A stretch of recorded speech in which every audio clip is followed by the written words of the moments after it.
So first off, get a pair of gloves, cotton gloves like we have, that way you won't get burnt by the PVC. And as you can see, we've got this little cross. We're putting on a paver. We'll use that as a base, or we are using it as base. We'll put it there. That's to ventilate under this PVC where we've already cut it long ways. We just sit it down like that. We now get the heat chamber, and you can see it's vented on top so the heat can escape.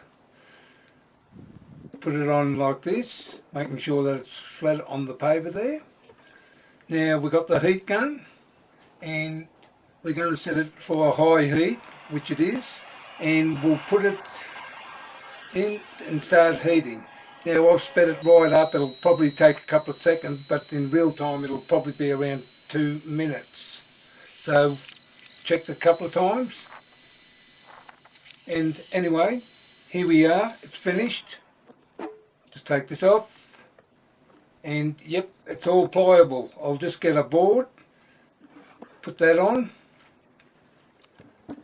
and it'll take a couple of minutes.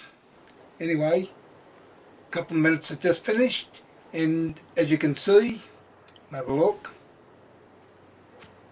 nice flat board, and it only took a couple of minutes, and that's about it.